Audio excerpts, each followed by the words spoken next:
Hello, you wonderful people, and welcome to another episode of Super-Fanta-Fi. This being a show where I talk about TV shows of the supernatural, fantasy, and or science fictional genre. For today's episode, I'm going to talk about the latest episode of SurrealEstate, a great episode. A lot of really interesting things went down in this episode, so let's break it down. First and foremost, another episode directed by Melanie Stefano, which I'm like, dude, I don't know, it's kind of cool knowing she's on set, just directing and stuff like that. Once again, because I don't know how many episodes, I would assume she, being kind of the lead, I think you get those opportunities. I wonder, did she direct any episodes of one? I'm curious. I have to go back and check that out. But regardless, that's just pretty dope. I'm just like, every time I'm seeing Melanie's name, I'm like, I just get so excited. Even if she's not on screen and like she's behind the camera, it's like pretty dope in its own right. Regardless, I don't know why this episode out of any episode felt the most brutal. I mean, I guess because it's like we had murder after murder after murder. Because like we just had that cold open and I was like, oh, that was some like Final Destination type of stuff of like, oh,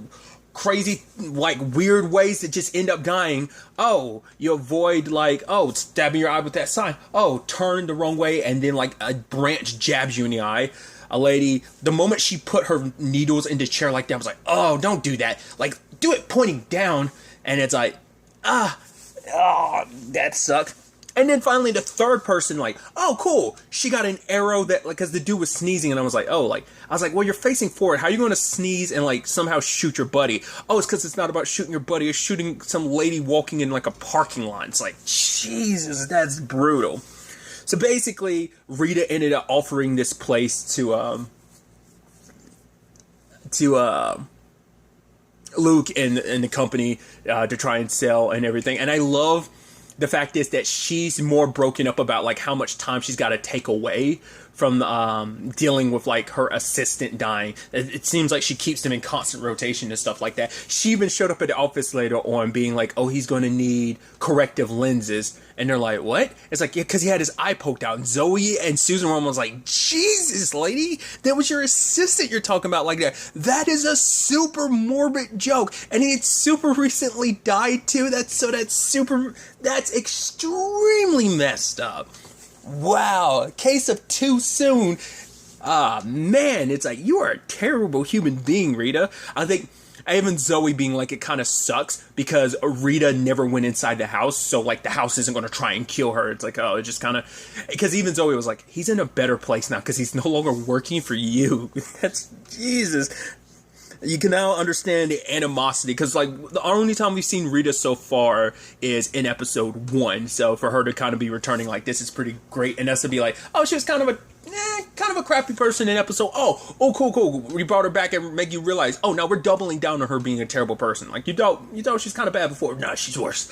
And it's like that's why like the Roman agency has their beef with her. But I thought it was interesting. Like August was told like, oh, check the interior and the exterior and stuff like that. Don't go in the house. And I love that like he gets close to it and the door's like swinging open. He's like, nice try. I'm not going in. I'm like, I like that because it's almost like the horror trope of like, okay, so something creepy's happened. Got to investigate, especially because investigating is part of your job. And he's like, I'm not stupid. And he walks away and then the door immediately slams shut. I'm like, yeah. Kind of middle finger to that house trying to bring you in so it can have an excuse to kill you. Because this house has a very checkered history. Like, once again, they end up finding out all these people have died, but also they end up finding out that there's a woman, Catherine, like, whose house it was first, but then, like, she was letting someone, like, be a tenant in it or whatever, and she was accused of murdering them, but she had an alibi, but it's just, like, it was circumstantial evidence, because, like, the bow from, like, a cello or whatever ended up stabbing him in the eye or something like that, with her fingerprints on it. And it's like, okay. And she's claimed her innocence the entire time. But the moment that Luke met her, I knew something was off because she kept doing that I wasn't even paying attention to the fact is that she was hitting her middle, like I caught it like, oh, she was using her middle finger, her third finger.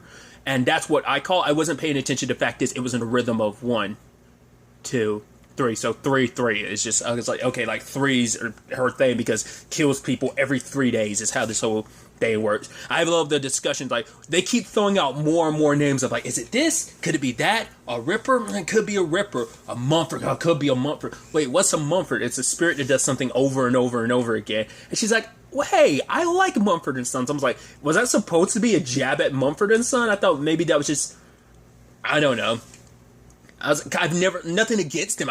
I'm aware of the band. I've just never, like, I don't think I've ever heard one of their songs. Like, once again, nothing against them. I'm just never listened to their songs. So I don't know if that was supposed to be a little, like, wink and nod, like, little jab, or, like, do they make music that's kind of the same over and over again or something like that? I don't know.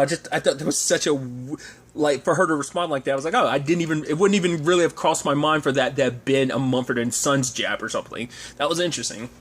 But then they start processing, like, well, what else could it be?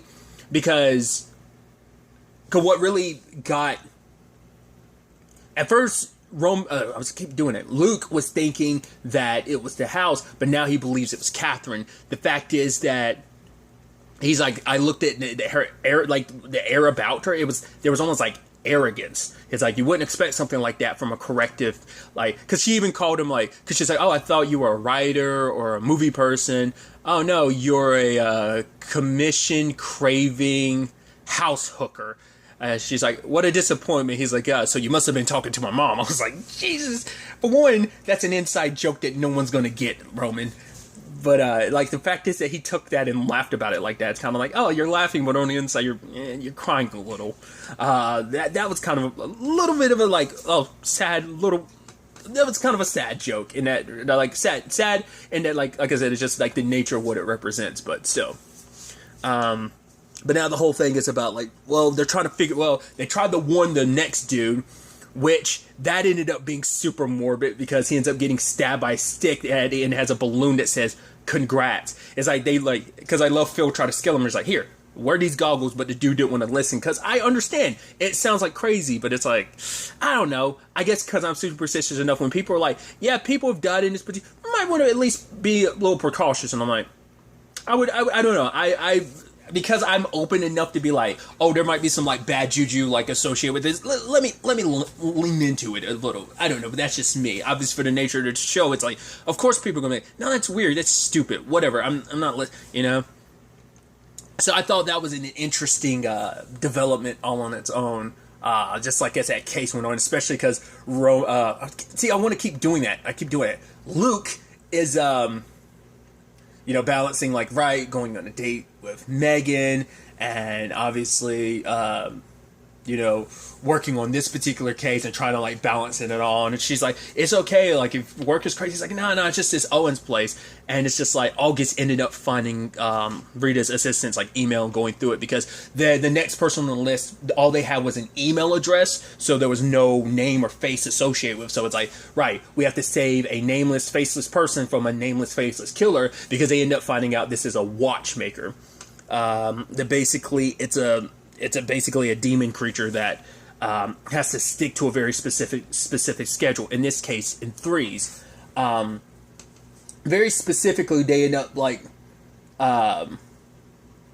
before Luke went to talk to Catherine again, Phil ended up looking it up, and it turns out that years ago, Catherine, being a celloist, I don't know why I said celloist, she was up, like, her best friend ended up getting the first chair, and then, like, 3 days later, that person had an accident and got stabbed through the eye. So it's like, that's where that's happened. And obviously, looking through it later on, they find out, like, there's been a lot of deaths. Mailman, anyone that's ever stepped foot in that house has died.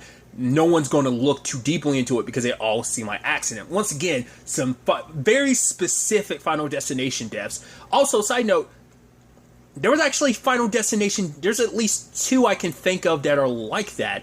I want to say they're both associated with number 2. One was someone, I don't remember if that was through the eye or was it just through the head. There was someone who, airbag deployed, the hand went back and flung into something. I think that was it. I'm thinking of home dude who went down the ladder for the fire escape, and then the fire escape ladder slammed down into his eye. Like, that's definitely something of that. It definitely feels like some Final Destination stuff. But I thought it was interesting when she made that remark, Catherine made that remark of, hey, we'll have more to talk about later. Like tomorrow. And I was like, oh, because the next victim's coming up. But then we found out, I thought it was an interesting twist where it's like, Megan, it was her. I was like, yo! Making this case even more personal for Luke. It's like, he's like, why didn't I see your like email written down? She's like, I gave it to the dude verbally. So it's like, oh, she's actually the next victim. It's like, luckily Luke had this conversation in front of her, because if he had not, they would have kept looking for a victim that, looking for the next person, which obviously is still the point, but it's like, that person would have probably been, after Megan, so that was an interesting development. All Luke could do is like walk over and like sit down and hug her because he was worried, so I was like, that's an interesting development. I love the whole thing of her being like, yes, Luke, I was cheating on you. Like I'm seeing other agents about, finding a place. Just because with everything Luke was working on, it's like, right, we need to find me another place. It's like, well, she decided to like go to other people for that. And it's like, sadly, she went and visited Owen. But especially like as he's finding out about the email, she's like, oh yeah, like the wallpaper or something like that. I was like, you were in the house. I was like, no. I was like, that's such a. I thought that was such a great development in the episode. And it's like, okay, they brought her back to the office, and you're just like, it's like, all right, here's all this stuff, and Zoe's like, the spoons. He's like, what's she gonna do? Like stab her eye with a spoon? People in prison make shivs out of that. And Phil's like, okay, spoon. And I even love that later on. She was like, so what? Like some crazy lady with some demon or something is going to like take Phil's stylus and stab it through my frontal lobe. And then Phil looks at his stylus, grabs it, and throws it across the room. And you have Zoe being like, dude, I love that. Because I was wondering at first, like before like it was found out she was like a watchmaker or whatever. I was curious, like, if this was going to be, like, a telekinesis thing, because the whole thing is she's not omniscient, because even Phil was like, yeah, that's kind of only a God thing, but, like, at the peak of, like, she pops in, she can't watch you all the time, but she, like, focuses in on you, knows the general area of where you're at, and in that peak moment, she kills you. But then, like, the reason why there's a 3-day waiting period, because you gotta, like, all that build up, is why she can do what she can do. Like, after that, like, boom, you're back to net zero, so you gotta build back up to 100% before you can do your next kill, so. That's it. But it's like, yeah, basically the watchmaker is kind of, she is legitimately a serial killer, because she's got her, like, 3-day waiting period, her style and everything, and, like, it started with that first kill, and maybe she's just been doing it ever since. Like, if you just probably go back further and further, like, obviously we found, like, Phil ended up finding, like, other victims associated, but it's like, and I love Megan being like, you know how dumb this sounds? It's like, yes, it might sound dumb, but it's true, true, it might sound dumb, but at the very least, it's the true, it doesn't stop it from being true. And I love to be like, that would have sounded, like, more brilliant and ironic coming from you, and August is like, it's in the delivery, and I'm like, I love it. So everyone's worried. I thought it was kind of crazy. Susan's like, yeah, I got an offer for the house. Like, we'll get to her side of things. But it's like, yeah, so I know I should be here for you too. But I was like, really? You are going to be leaving under these circumstances? That's kind of wild. And then the moment Megan left the place, I was like, no, Megan, no. And she's like, I got to turn this thing in. He was like, no, this is your life. She's like, it's going to be okay. I was like, oh boy. And then like, I was like, wait, that... certain things about that didn't seem right. It seemed super suspicious. And then, like, she fell and got stabbed. I was like, no! I was like, this is the most heartbreaking thing ever. And then we get to zoom out like Catherine was watching. I was like, no, Megan! But two things. One, this might be a little foreshadowing. We might... did I reference that before? This is going to be spoilers a little bit for a movie that came out a couple years ago. It's actually based on a book, and I think this is straight out of the book. But I think I might have referenced this before. Odd Thomas. I really love that movie. I'm sad they never did another one. Obviously, Anton Yelchin passed a couple years ago, so even if they wanted to do another one, they couldn't. They'd have to, like, reboot it. But it's like, I know that's like a series of books. They only ever did the one movie, to my knowledge, which is bummer. Like I said, I really, really dug that movie. But it's a similar development. Let's just say the Odd Thomas movie's ending to a certain extent. I get the feeling that's going to be Roman's future when it comes to Megan. I was like, I hope that's not the case. But I could definitely see this be depressing enough that could be a development. I was like, oh, we'll see. Because I can't remember if it was...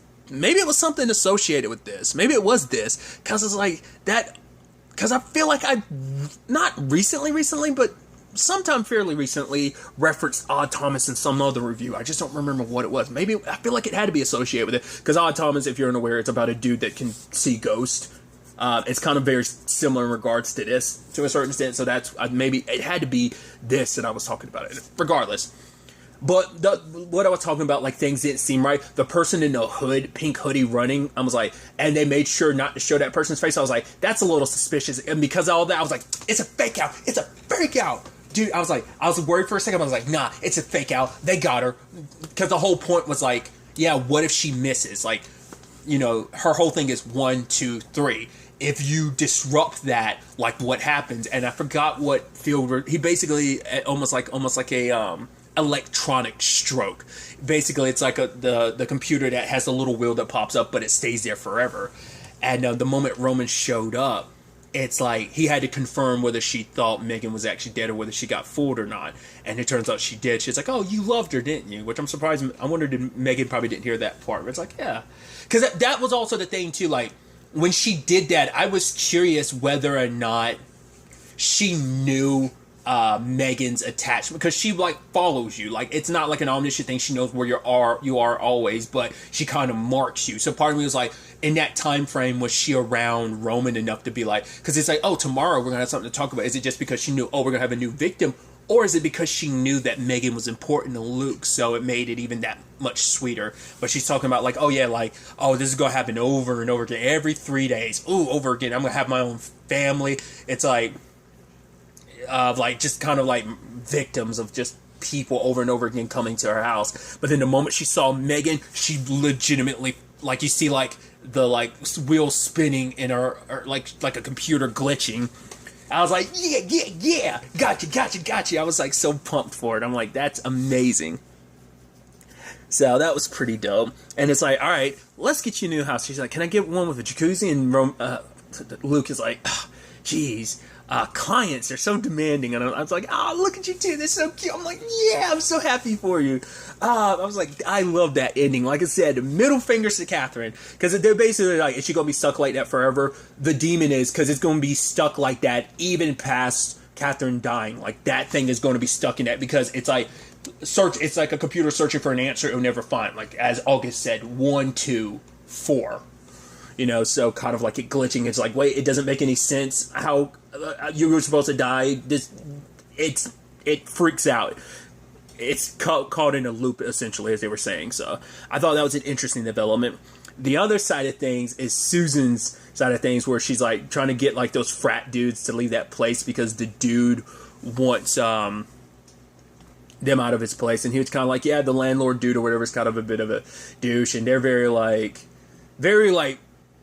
stereotypical frat dudes, and it's just like, oh my god, this place is disgusting. And I love that you immediately see Susan like put some like sanitizer on, and it's like, cool, like, call me back in a day. It's like, I need to get the photos of this place so it can so I can put them up so they can be sold. And you're like, nah, we talked to our lawyer. It's like, right, chops, you know, it's like, yeah, they're lawyer, but they won't let Susan. I was like, okay, they're being very bro-ish. It's like very disrespectful. And it's like, right, so we need to call a lawyer, which I'm like, huh. I mean, well, they do have contractors, but I'm like, I find it so fascinating. I'm like, who is their lawyer? Like, the fact is we get that reference this episode, part of me is like, that must happen at some point this season, right? There has to be a point where they actually do need to call upon Roman agency's lawyer. And I'm curious, like, what that's going to look like. But Zoe's like, you don't need a lawyer, you just need me. And it's like, now, why would you do that for me? It's like, she's basically Zoe's reason. It's just like, oh, just because you couldn't, that's why I'm gleefully happy to do this, just because it's knowing that it's something you couldn't do. I'm like, I love that. I guess it's like, honestly, this is just going to be Zoe and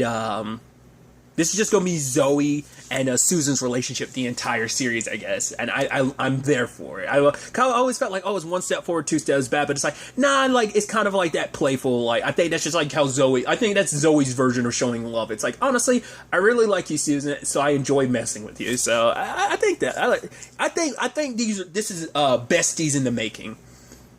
So, really quickly, I should have figured it wouldn't have been like, I didn't talk about it, and I should have, but I did like the very, like, stylish reveal of, like, yeah, like, this whole thing was a setup. Like, back to the other part really quickly. I know I bounced back like that, but it's just like, right, I didn't talk about it. It's just, it's like, it's a very, like, especially because it's near and dear in my mind, because I love the show, and also, like I said, I rewatched it, plus the reboot, leverage, you know, it's very a leverage reveal, like, of like, oh, this, you just got conned, and this is how the con played it. Like, it's very reminiscent of that, and I'm like, yeah, I love it so much.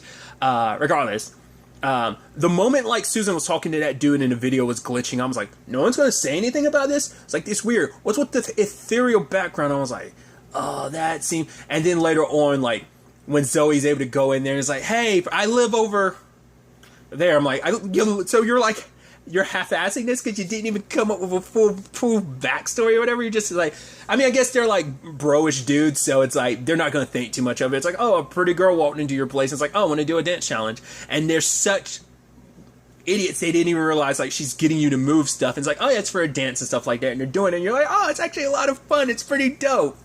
I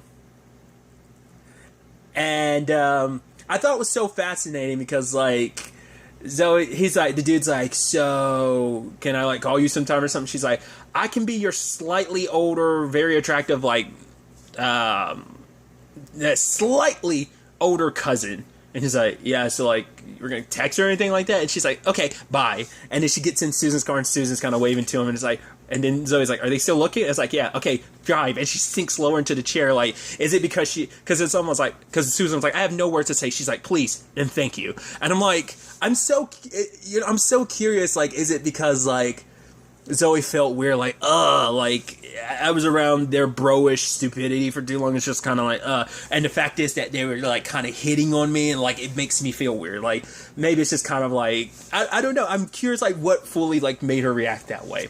But I love the development of, like, yeah, Susan got contact with the dude. He's like, yeah, I can finally move on. I was like, he was dead. Huh. And then, like, Susan and Zoe are on the phone looking into it. It's like, oh, you must have been hired by, like, the, because, like, he died, like, 8 years ago, so, like, a foundation or something like that, because there's, like, multiple ones in his name or whatever, and it's like, and it's Susan's processing, because she's like, whoa, so we were hired by a ghost to get rid of the tenants haunting his house? And it is kind of like a very backwards situation. It's like, huh. And then it's just kind of like, Zoe's like, oh, well, pretty good money, as long as the check clears, who cares? And just Susan's just standing there processing it, and it's like, that's a weirdo development. That's fascinating, dude. Like I said, this was just a great episode. Dark, fun in other aspects, but still, I'm very interested to see where the next episode takes us with all of this. But really, that's all I want to talk about. So the next time we meet, be happy, be safe, life to the fullest, and enjoy it. Good day, and goodbye.